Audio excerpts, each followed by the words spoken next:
Well, the U.S. military says it's recovered electronics parts from the suspected Chinese surveillance balloon that it shot down earlier this month. Officials believe they could be helpful in determining the exact purpose of the structure. Beijing said it was a platform to monitor the weather. The search is continuing for the wreckage of 3 other objects shot down last weekend that have so far not been identified. Here's our North America correspondent Peter Bowes. The salvage operation to retrieve the balloon shot down by the US military earlier this month. These new images show it being dragged onto a boat off South Carolina. US officials said it was being used by China to monitor sensitive military sites, but Beijing insisted it was a weather platform that had blown off course. Investigators say a closer examination of electronic devices attached to the balloon should reveal more about what it was doing. But there are no such clues to the identity of the 3 additional objects that were brought down in Canada and the US states of Alaska and Michigan between last Friday and Sunday. They were much smaller, with one being described as having an octagonal shape with strings hanging off it. No, says the White House, it's not what you're thinking. I know there have been questions and concerns about this, but there is no indication of aliens or extraterrestrial activity with these recent takedowns. I'm just, I loved E.T., the movie, but I'm just going to leave it there.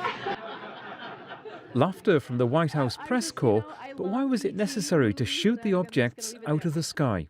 Senior US government officials say they pose no danger to people on the ground, but they could have been a threat to civilian aircraft, and there's a chance they too could have been spying on America. Even though we had no indications that any of these 3 objects were surveilling, we couldn't rule that out. And so you want to err on the side of safety here in terms of protecting our national security interests, and the fact that these objects could have and likely did at some point in their path transit over potential military sites of ours or sensitive sites. Officials say since the Chinese balloon was brought down, they've been monitoring US airspace more closely, and that may explain why objects have been spotted that might otherwise have gone unnoticed.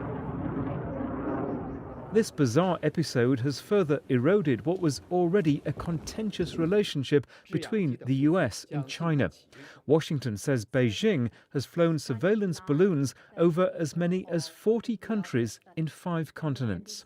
China says US balloon flights have passed through its airspace, but Washington denies that. For now, the search continues for wreckage from the balloon and the 3 still unidentified objects, while tensions with China show no sign of cooling down. Peter Bowes, BBC News.